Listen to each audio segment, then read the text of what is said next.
آپ نے مبارک نشریات دیکھی ہیں، جب بھی ذکر اللہ ہے تو انہیں وہ یاد آ جاتے ہیں، ان کی حمایت یاد آتی ہے۔ تو میں کہنا یہ چاہتا ہوں، جن کے خون میں جن کی محبت ہوگی وہ انہیں یاد کریں گے، اور ہمیں اس بات پر فخر ہے کہ ہمارے خون اور جسم میں علی کی محبت مخلوط ہے۔ یہ روایت کے جملے ہیں کہ مومن نے کہا کیسے نہ اس کا فضائل بیان کروں، ولو اس نے میرا ہاتھ کاٹا ہے، کیونکہ علی کی محبت میرے خون اور جسم میں مخلوط ہے۔ روایت کے جملے پڑھ رہا ہوں، آگے چلنے چاہتا ہوں کہ ساری کائنات اور اللہ کے درمیان واسطہ میرا مولا امیر علیہ السلام ہے۔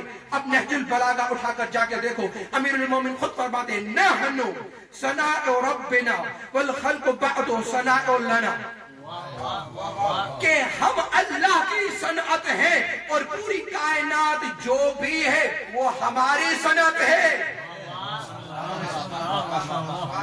کائنات جو بھی ہے ہماری صنعت ہے۔ صنعت کی معنی کیا ہے؟ سنوارنا، کسی کو سنگھار دینا، کسی کو سنوارنا، اسے بہت اچھا بنانا، اب تربیت کرنا کہ اللہ نے ہماری تربیت کی ہے اور ہم نے تمہاری تربیت کی ہے۔ یہ ترجمہ مفتی جعفر حسین نے اللہ مقامہ نے کیا ہے کہ تربیت کی ہے۔ اب نہ میرے مذہب کی کتاب، نہ میرے مذہب کا عالم، نہ میرے مذہب کے عالم کے جملے ہیں، کتاب اہل سنت کی ابن ابی الحدید معتزلی کہتا ہے، نہج البلاغہ کی شرح میں کیا کہتا ہے؟ اس لفظ کی شرح میں آیا، فرما رہا ہے کہ امیر المومنین کہنا یہ چاہتے ہیں لیس لأحد من البشر علینا نعمت، کسی بشر کی اوقات کیا جو ہم پر احسان کرے، بل اللہ تعالی هو الذی انعم علینا، بلکہ وہی خدا واحد و قہار ہے جس نے ہم پر نعمتیں تمام کی ہیں، اور ہم ہی کائنات اور اللہ کے درمیان وسیلہ اور واسطہ ہے۔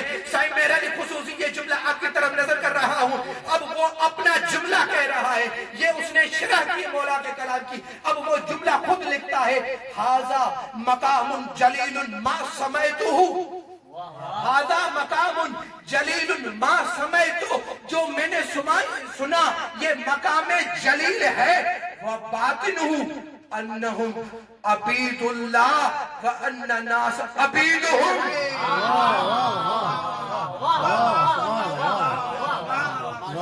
یہ وہ کہہ رہا ہے کہ کائنات کے درمیان اور اللہ کے درمیان یہ واسطہ ہے، وہ کہہ رہے ہیں یہ جو ظاہر ہے وہ یہ ہے جو تم نے سنا، جو ظاہر ہے وہ تم نے سنا، میں نے سنا، اس کا باطن کیا ہے کہ سارے کے سارے اہل بیت اللہ کے عبید ہیں، ساری مخلوق ان کی عبید ہے۔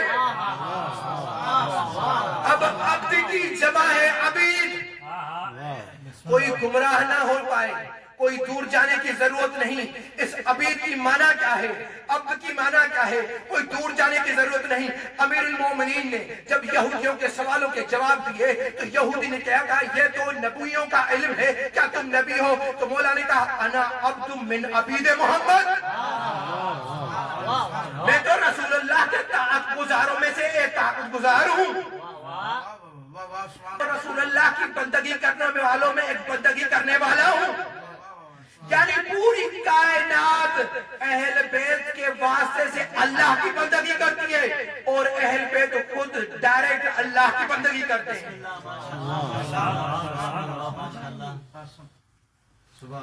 یہ ہے ابن الحدید معتزلی کے جملے۔ اب اس کے بعد کہ اللہ کی بندگی ان کے واسطے سے، میں یہ نہیں کہہ رہا کوئی کلپ بنا کے کاٹ کر چڑھا دے کہ میں کہہ رہا ہوں کہ فقط علی کی ہی بندگی، نہیں، یہ کہہ رہا ہوں ابن ابی الحدید معتزلی کہہ رہا ہے کہ ان کے واسطے سے اللہ کی بندگی۔ تو تم کہہ سکتے ہو سید یہ تم کہاں سے بیان کر رہے ہو؟ میں کہتا ہوں میں اپنے مولا کی سنت پر عمل کر رہا ہوں، یہ جملہ تمہیں کہتا ہوں، کیا تم نے قرآن نہیں پڑھا؟ کیا تم نے قرآن نہیں پڑھا؟ اللہ فرماتا ہے من یطع الرسول فقد اطاع اللہ، کہ جس نے میرے رسول کی اطاعت کی اس نے اللہ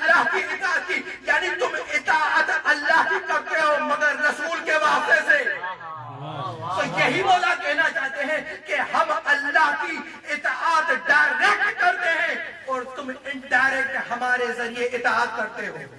یعنی علی کے سبب جب تمہاری بندگی ہی نہیں جا سکتی تو مقابلہ کیسا؟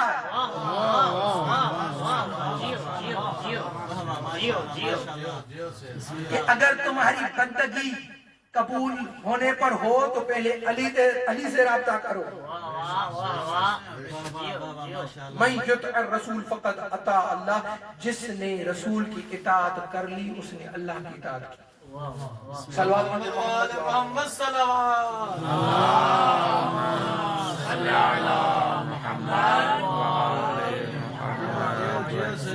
دوسری معنی علم اللہ کی دوسری معنی فرماتے ہیں. دوسری معنی یہ ہے انہو اعظم مظہر لحاظ صفت المقدفہ. فرما رہے ہیں کہ علی اللہ کی علم کا عظیم ترین مظہر ہے. یعنی کیا؟ اب میں عبارت پڑھتا ہوں تاکہ آپ کو لطف آئے. یہ کہتے ہیں علماء نے لکھا ہے کہ علی اللہ کے علم کی سب سے عظیم ترین مظہر ہے, صفت کا مظہر ہے. فرماتا ہے حیث اقتبس منہ کل نبی و ولی من الاولین و آخرین.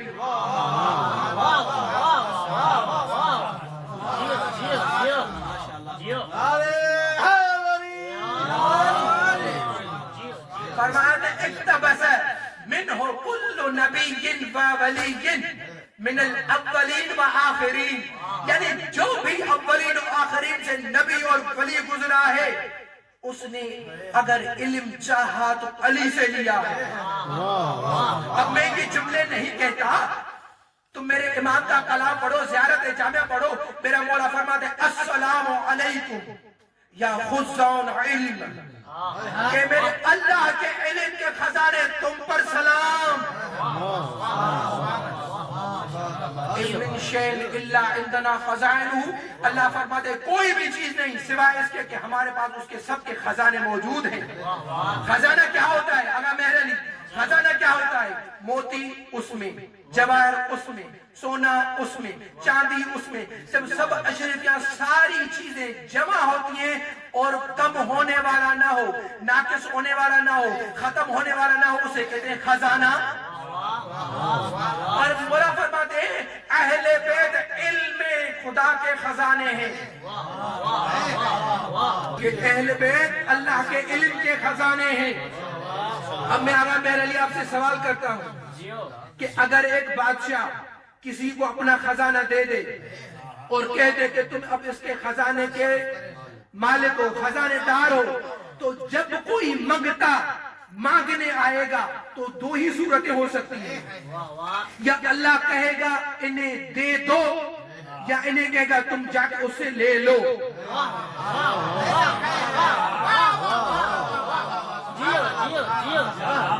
جہاں تک میں پڑھ رہا ہوں میں چاہتا ہوں آپ وہاں تک سنیں اور وہاں سے آگے سوچیں کہ بادشاہ کہتا ہے جا کے اس سے لے لو یا تم اس سے دے دو. یعنی دونوں صورتوں میں جانا اسی کے پاس ہے. اب علم کا خزانہ ہے اہل بیت کے پاس, ان کے اجزاء, ان کی شخصیات اس زمین پہ اللہ کے علم کے خزانے ہیں. اب جسے جو چیز چاہیے ان کے پاس آئے گی. پھر اس خزانے سے کسی کو اسماء ملے, کسی کو خوابوں کی تعبیرات ملی, کسی کو بولے کہ میں حدید ملا.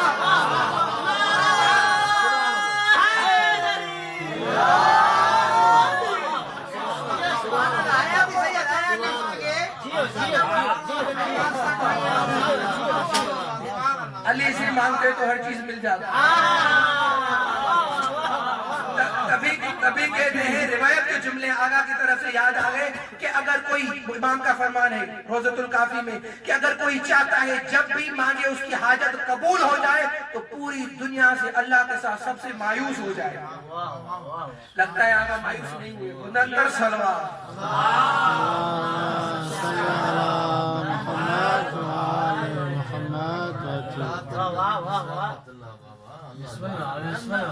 کہ ہر چیز خزانے سے لی جاتی ہے, تو علم کا خزانہ ہے اہل بیت, یعنی جن کو جو بھی جہاں بھی ملا ان سے لیا، تو ایک حرف والا جب بلقیس کا عرش لے آ سکتا ہے، اگر یہ ہر جگہ پر آ جائیں ایک لمحے بصر کے اور اقرب اس سے بھی، تو اشکال کیوں کرتے ہو؟ اب میں ایک واقعہ پڑھنا چاہتا ہوں آپ کی خدمت میں کہ علم علی، علم اہل بیت اور علم انبیاء کیا ہے۔ آپ نے واقعہ سنا ہے، مگر یہ دوسرا ہے کہ جناب خضر اور موسیٰ کا جب مشاجرہ ہوا، جب لوٹے تو حضرت موسیٰ نے، حضرت ہارون نے پوچھا کہ جو خضر سے حاصل کر کے آئے ذرا ہمیں بھی بتاؤ، ذرا ہمیں بھی بتاؤ۔ تو اس نے کہا میں نے ایک عجیب واقعہ دیکھا، مگر جب خضر سے پوچھا تو اس نے بھی کہا لا اعلم، میں نہیں جانتا، لا اعلم، میں نہیں جانتا، پتہ نہیں۔ اب حضرت موسیٰ خضر کے پاس کیوں گئے تھے؟ اور حضرت موسیٰ نے جب انہیں کچھ دے دیا اس کے بعد خود بھی کہا لا عالم، پتہ چلتا ہے ان سے کوئی دوسرا عالم تھا۔ اب میں اسی انداز سے بتا سکتا ہوں، آگے سمجھنا آپ کو۔ تو اس نے کہا کہ جب ہم ایک جگہ کھڑے تھے، ایک بحر تھا، ہم نے دیکھا ایک پرندہ نازل ہوا، پرندے نے اخذ فی منقارہ قطرۃ من ماء البحر، اس نے ایک قطرہ اپنی چونچ میں اٹھایا بحر سے، پھر ایک مشرق کو پھینکا، ایک مغرب کو پھینکا، ایک آسمان کی طرف، ایک زمین کی طرف، آخر میں ایک قطرہ اٹھا کر پھر بحر میں پھینک دیا۔ اب حضرت موسیٰ نبی ہیں، پریشان ہو گئے کہ تعجب ہوا کہ لگے اس کا کیا راز ہو سکتا ہے۔ اس کے پاس گئے جس کے پاس بھیجا گیا تھا کہ جا کے ان سے سیکھو، تو انہیں ان سے جب پوچھا تو اس نے کہا یہ تو راز مجھے بھی نہیں پتا، یہ راز تو مجھے بھی نہیں پتا۔ تو دو روایتیں ہیں، ایک شکاری آیا یا اللہ نے ایک فرشتہ بھیجا۔ جب وہ آیا تو انہیں کہا کہ تم مبہوت کیوں ہو؟ تو اس نے کہا یہ واقعہ ہوا، ہم پتہ نہیں کہ اس کا کیا راز ہے۔ تو اس نے کہا پریشان ہونے کی ضرورت نہیں، میں تمہیں بتا دیتا ہوں کہ ایک قطرہ اٹھا کر مغرب کو پھینکا، مشرق کو پھینکا، آسمانوں کی طرف پھینکا، زمین کی طرف پھینکا، کہنا یہ چاہتے ہیں، اور ایک قطرہ آخر میں اس بحر کی طرف پھینکا، کہنا یہ چاہتے ہیں کہ مشرق و مغرب و زمین و آسمان کا کل جو علم ہے، آخری نبی ہوگا اس کا وسیع ہوگا، اس کے سامنے ایسا ہے جیسا قطرہ اس سمندر کی طرف ہے۔ ایک قطرہ اس بحر کی نسبت جو قیمت رکھتا ہے وہ زمین و آسمان، مغرب اور مشرق اور تم نبیوں کے علم کے برابر وہ قطرہ ہے اس بحر کی نسبت۔ اور وہ بحر کون ہوگا علم کا؟ کہا اس کا نام ہوگا علی ابن ابی طالب۔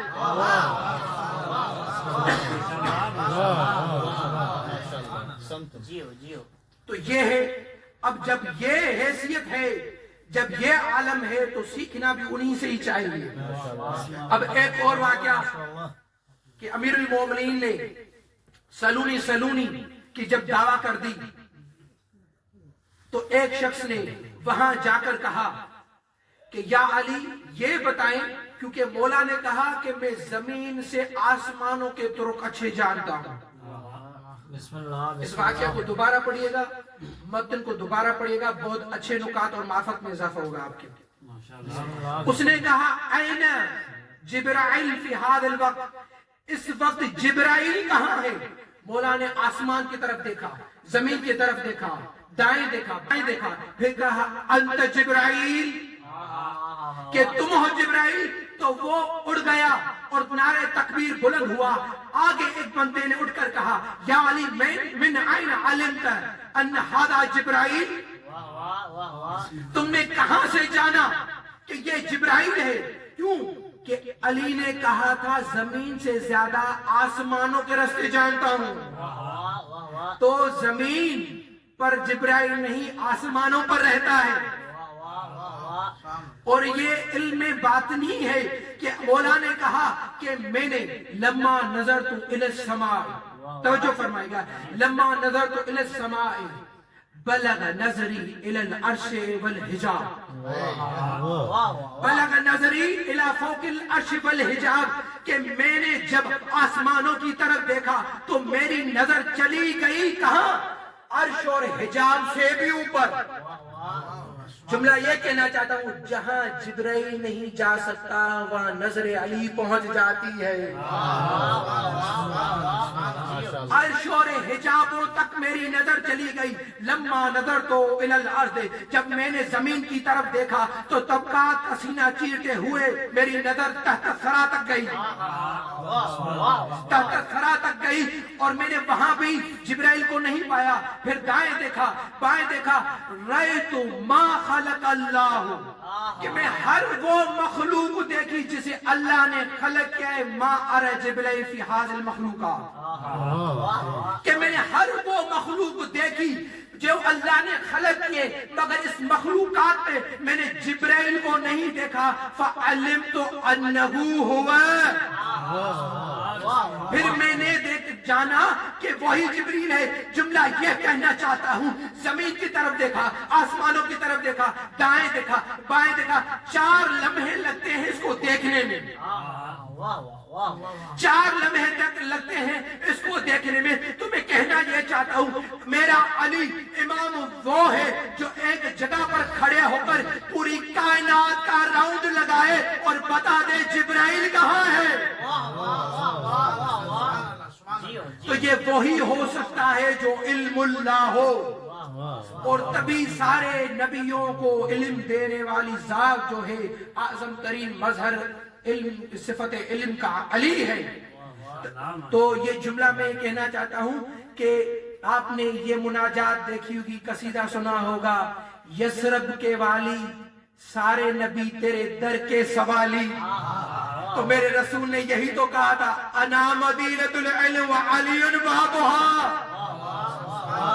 تو اس نبی تک جانے کا باب جو ہے میرا مولا علی ابن ابی طالب ہے۔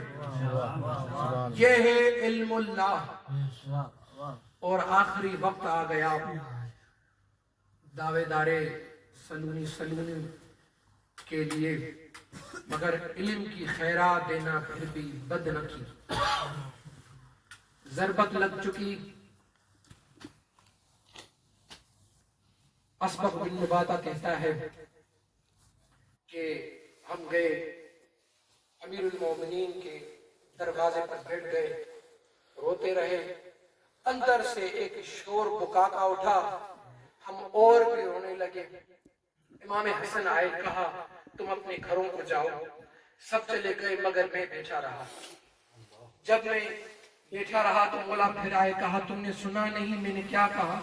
کہا مولا میرا نفس مجھے اجازت نہیں دیتا، نہ میری ٹانگیں کام کر رہی ہیں کہ میں اپنے مولا کو بغیر دیکھے چلا جاؤں، بس ایک دیدار کروائیے۔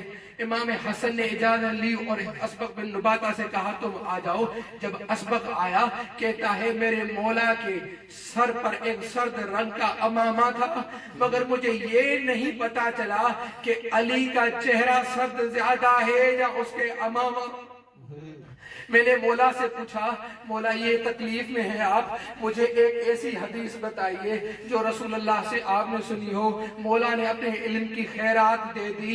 عزادارو اسبق بن نباتہ چلا گیا، مگر طبیب کو جب بلایا گیا عزادارو، تو طبیب نے کہا یہ زہر جو دیا گیا ہے بہت مہلک ہے، علی علیہ السلام اس دنیا میں باقی نہیں رہ سکتے، بس انہیں دودھ پلائیں تاکہ افاقہ ہو سکے۔ جب یہ صدا کوفے والوں نے سنی عزادارو، تو چھوٹے چھوٹے بچے اپنا دودھ لے آئے کہ میرے مولا کو دودھ کی ضرورت ہے، انہیں تو زہر دیا گیا ہے۔ میں کہتا ہوں مولا آپ پھر بھی خوش نصیب ہیں، کوفے والے اور ان کے بچے آپ کے لیے دودھ لائے ہیں، مگر کربلا کا سما ہوگا، عاشور کا دن ہوگا، امام حسین پیاسے ہوں گے، علی اصغر کے لیے پانی مانگیں گے مگر کوئی دے نہ رہا ہوگا۔ ہاں عزادارو، بس یہ عالم تھا کہ امام حسن مجتبی اپنے بابا کو دیکھ کر روتے ہیں، امام حسین بھی روتے ہیں۔ جب علی نے جو وفات خیبر تھا اس نے دیکھا، کہا بیٹا حسن تم رو رہے ہو، رو نہیں۔ پھر حسین کو دیکھا، بیٹا تم رو رہے ہو، پھر منع کیا رو نہیں۔ اس کے بعد علی علیہ السلام نے سب کو منع کیا کہ رو مت، مگر جب امیر المومنین کی نظر زینب و ام کلثوم پہ پڑی، عزادارو جو علی سب کو روکتا رہا رو نہیں، وہی خود رونے لگا۔ زینب و ام کلثوم کی آہ و بغا علی سے برداشت نہ ہو سکی۔ میں کہتا ہوں یا علی، ابھی زینب کا عالم نہیں دیکھ سکتے، اس کی آہ و بغا نہیں سن سکتے، تو جب کربلا میں حسین کو ذبح کیا جا رہا ہوگا، یہی زینب ہوگی جس کی صدائیں ہوں گی یا حسینہ واہ محمدہ واہ فاطمہ، تو کیسے برداشت کر سکو گے؟ ہاں زادارو، پر مولا نے آخر میں اپنی وصیت کے جملے کہے اور کہا حسن قریب آؤ۔ سب کے ہاتھ امام حسن کے ہاتھ میں دیے اور سب کے ہاتھ دے چکے، تو ایک ہاتھ تھا جو جناب عباس کا تھا، وہ ہاتھ امام حسین کے ہاتھ میں دیا۔ بی بی ام البنین تڑپ گئی کہ مولا سب کے ہاتھ آپ نے امام حسن کو دیے ہیں، عباس کا ہاتھ آپ نے امام حسین کو دیا ہے، تو شاید مولا یہی کہنا چاہتے ہوں گے اے ام البنین تو پرواہ نہ کر، میں نے اس لیے اس کے ہاتھ حسین کے ہاتھوں میں دیے ہیں، کربلا میں یہی ہاتھ حسین پر قربان ہو جائیں گے۔ آزادارو، آخری وصیت جب مولا نے کی، امام حسین کو بلایا اور اس نے مبارک لمحہ مبارک سے جب قریب ہوئے تو کچھ وصیت کی، مولا نے کسی کو نہیں بتائی۔ بی بی زینب نے پوچھا کیا کہا بابا نے؟ مولا نے نہیں بتایا۔ جب روز عاشور آیا، امام حسین آخری وداع کو آئے اور بی بی زینب سے کہا کہ بہن زینب اپنے شانوں سے چادر تو اوپر کرو، چادر تو ہٹاؤ۔ تو جب چادر ہٹائی تو بوسے دینے لگے، تو کہا بھائی حسین یہ کیا کر رہے ہو؟ تو کہا میں بابا کی آخری وصیت پوری کر رہا ہوں، اسی ہاتھوں میں تازیاں آنے لگیں گے اور رسیاں بندھیں گی۔ لعنت اللہ علی القوم